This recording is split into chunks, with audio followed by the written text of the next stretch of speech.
The Sharon Spadaccini team here, and we were wondering if White Lotus Season 3 characters moved to Bucks County, where would they land? Let's get into it. Let's start with Rick. Rick, he's laying low in Bristol. He has a row home. He walks Mill Street like it's therapy. He tells people he's writing a book, but he won't show you a word. Chelsea, she's looking for undiscovered cool, so she lands in Dublin. She's obsessed with the square, the cafes, the design stores, and especially Empanada Mama. She day trips to Doylestown for art inspiration. The Ratliffs, they have to be in a gated estate in Newtown. Behind the gates, that's how they like it. Refined, quiet, tasteful. They're shopping at McCaffrey's. They donate to the Newtown Theater. They always book the private room at Rocco's at the Brick. All three of their kids went to the George School, of course. Now, their oldest son, Saxon, he has to be in Yardley, a new build with a perfect view of the canal. He's commuting to New York City, but, when he's not there, he's taking Zoom calls. Vault Brewing by night, Pretty Bird Coffee in the morning. He's a finance bro.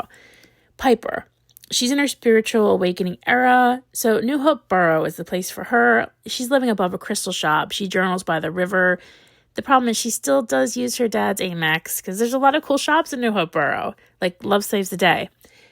Jacqueline, she is much like many other celebrities from Los Angeles. They're coming to Soulbury Township. She's got a 300-year-old farmhouse. Her neighbor is Bradley Cooper. That's what we heard.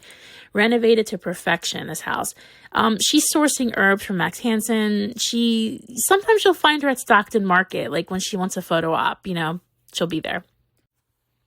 Lori, she landed in Carversville. By day, she practices law out of a quiet old stone building. By night, she's reading by candlelight and bakes sourdough. After Thailand, she needs to do a little soul searching. She needs to put herself first. So, she'll visit the general store down the road, but you'll see her in New Hope. You'll see her all around Bucks County, but you might not recognize her.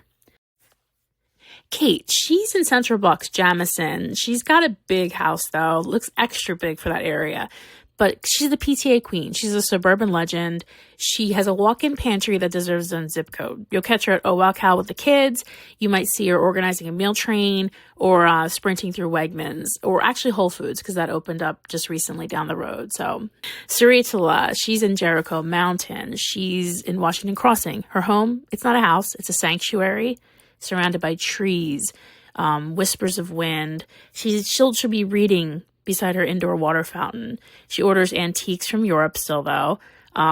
She likes her incense. She will get her incense locally from Solutions. She actually doesn't need a car, even though she has a driver, but, it's her energy that moves her. And, once in a while, if you're in local bars at night, watch for that voice. If you hear some singing, you might catch her performing. Belinda, she's in Richboro. Don't mistake the calm for weakness. Belinda is smart, savvy. She's running a wellness biz, of course, out of her home. She networks at Altamonte's, knows exactly who's flipping which house on which street. She has serious skincare and even more serious boundaries. She knows wellness. She's one of the best in Bucks. Gary/Greg. You'll never know this man. You might see him, but you're like, do I know him? His stone farmhouse sits back from the road. No one's quite sure what he does. He buys his wine at Crossing Vineyards. He always pays in cash. But, Gary, if you see him, just look away. Look away. Well, how do we do? Do you agree with these assessments? This is where we think the characters would land, but where do you think they would land? And which character do you relate to best on White Lotus? Drop it in the comments.